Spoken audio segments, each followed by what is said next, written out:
A escuridão abissal engolia a luz dos faróis do submarino quando a equipe de exploração avistou as primeiras estruturas.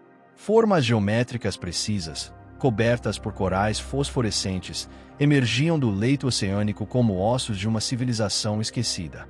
Rayana ajustou os controles com os dedos tremendo sobre o painel. Não era apenas a pressão de 4.000 metros que pesava sobre eles. Andes, o engenheiro, quebrou o silêncio.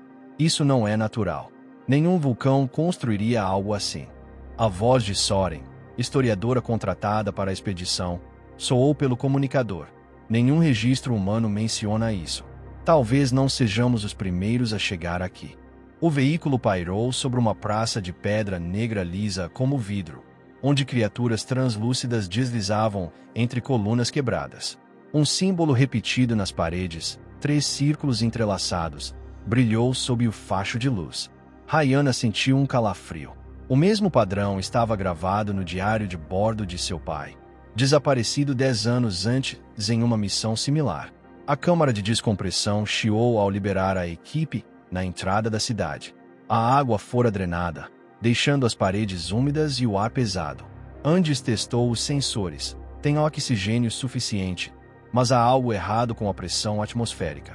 Soren tocou a parede, seus dedos deixando marcas no limo. Olhem isso. Sob a luz das lanternas, inscrições em espiral contavam uma história de colapso. Figuras humanoides curvadas diante de ondas gigantes, mãos estendidas em direção a esferas luminosas. Rayana afastou-se do grupo, atraída por uma porta entalhada com o símbolo dos 3 círculos. Ela abriu sem resistência, revelando um corredor onde o tempo parecia distorcido. As paredes pulsavam suavemente, como se respirassem.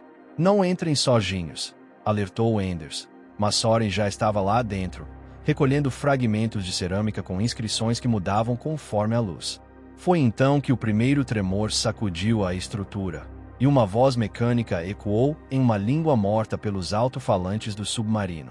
Lá fora, uma nave corporativa de pesquisa flutuava sobre o local, seus holofares vasculhando o fundo do mar. A mensagem de advertência de Rayana sobre a instabilidade da cidade chegou truncada ao capitão na superfície. Continuem coletando amostras. A diretoria quer resultados antes do previsto.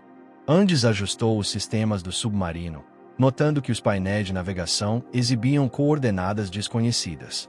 Enquanto Soren decifrava uma passagem sobre portais de equilíbrio, Rayana encontrou um artefato esférico, menor que sua mão, emitindo um zumbido baixo. Ao tocá-lo, visões fragmentadas invadiram sua mente. Uma assembleia de seres anfíbios debatendo o sacrifício de sua espécie para conter uma entidade subaquática. O objeto caiu no chão, rachando o piso artificial. Água começou a vazar de fissuras invisíveis, e os 3 correram de volta ao submarino, carregando apenas perguntas. Na superfície, a diretora da expedição analisou os dados roubados e sussurrou para si mesma. Eles não fazem ideia do que despertaram. A câmara central da cidade submersa era uma cúpula de obsidiana polida, refletindo a luz das lanternas em padrões hipnóticos. Rayana segurava o artefato rachado contra o peito, seus pensamentos ainda confusos pelas visões. Andes mexia em uma série de alavancas incrustadas na parede, enquanto Soren tentava decifrar símbolos que pareciam reorganizar-se a cada respiração. Isso não é uma cidade, disse ela com a voz trêmula. É um mausoléu. Eles selaram algo aqui. Um dos monitores do submarino ganhou vida, mostrando a nave corporativa iniciando uma descida forçada. Estão vindo para cá, avisou Andes, e não é para ajudar. Rayana colocou o artefato em um nicho triangular na parede. A cúpula inteira vibrou, projetando hologramas de criaturas anfíbias com membros alongados e olhos compostos. Elas se moviam em uma espécie de dança ritual ao redor da esfera pulsante, que Soren reconheceu das inscrições.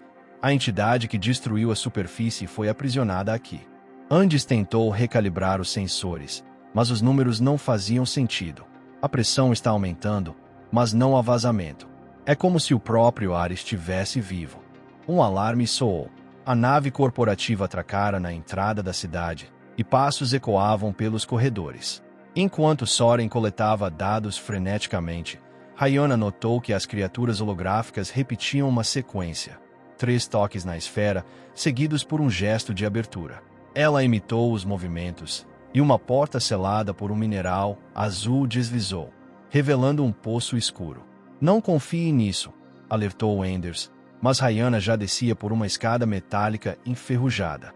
No fundo, encontrou um laboratório intacto, tubo de contenção com formas orgânicas flutuando em líquido âmbar e um diário digital ainda funcional. As palavras de seu pai apareceram na tela.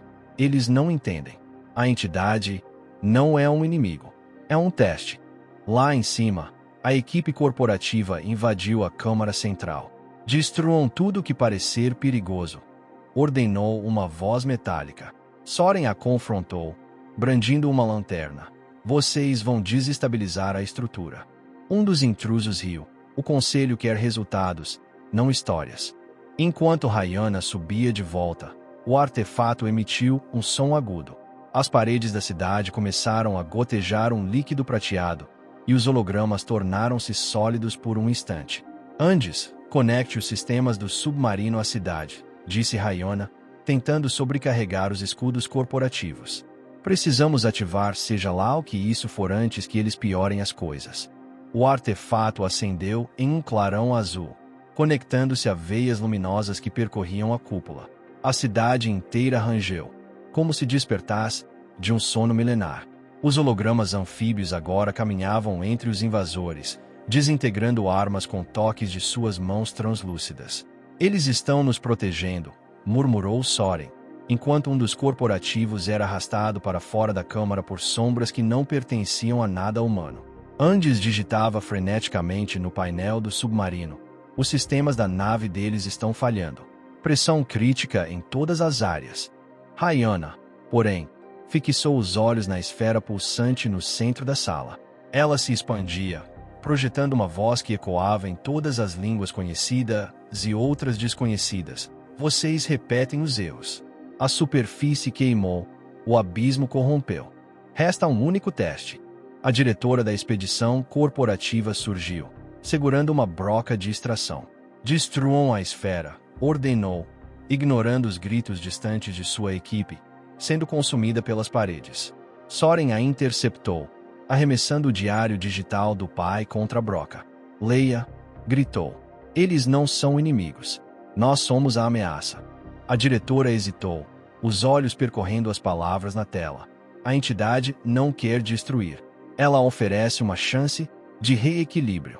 Aceitem a transformação ou pereçam como os antigos.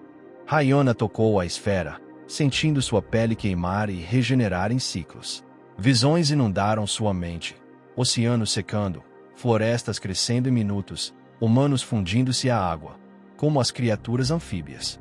Não é um apocalipse, sussurrou. É uma evolução.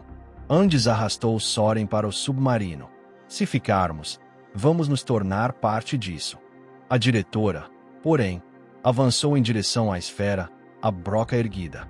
No instante antes do impacto, os 3 círculos entrelaçados brilharam no chão, e a cidade inteira desmoronou em uma explosão silenciosa. A onda de pressão varreu a câmara, arrancando painéis e desligando sistemas. O tempo parecia ter parado enquanto a cidade submersa se desfazia em escombros e luzes azuis, como se o próprio fundo do mar estivesse rejeitando o passado. Rayana, ainda segurando o artefato rachado, foi arremessada contra uma coluna de pedra negra. Soren, com os olhos cheios de lágrimas, tentou alcançá-la, mas o chão abriu-se sob seus pés, engolindo-a na escuridão. Andes, com um braço quebrado e sangue escorrendo da testa, conseguiu agarrar o cabo de uma alavanca e puxar com força. A porta do submarino, fechada por uma falha no sistema, abriu-se com um rangido metálico. Vamos, antes que tudo desmorone, gritou ele, ajudando Rayana a se levantar. No horizonte, a nave corporativa tremulava, seus motores apagando um a um, como se a própria estrutura tivesse perdido o direito de existir ali. Enquanto o submarino subia rapidamente, os 3 observaram pela janela a cidade desmoronar em silêncio. As criaturas holográficas, agora apenas sombras, dançavam ao redor das ruínas, como guardiãs de um segredo que não poderia mais ser contado. Rayana, Com o artefato ainda em mãos, sentiu uma leve vibração dentro dele, como se algo tivesse sido despertado, mas não destruído. No convés do submarino, a equipe reuniu-se, exausta e sem palavras. Andes ajustava os sistemas, tentando estabilizar a nave, enquanto Soren lia as últimas páginas do diário de Rayana. Eles sabiam, disse ela, quase para si mesma. Sabiam que isso viria, e escolheram o silêncio. Rayana fitou o artefato, agora mais pesado, como se carregasse o peso de todas as civilizações que já haviam tentado controlar o que não deveriam tocar. Ao subirem à superfície, o céu estava coberto de nuvens anormais, brilhando com uma luz prateada. A expedição fora cancelada, e os poucos dados coletados foram confiscados. Mas Rayana sabia, a verdade não podia ser sepultada. Alguém, algum dia, voltaria para descobrir o que realmente aconteceu nas profundezas, e talvez, dessa vez, soubessem ouvir.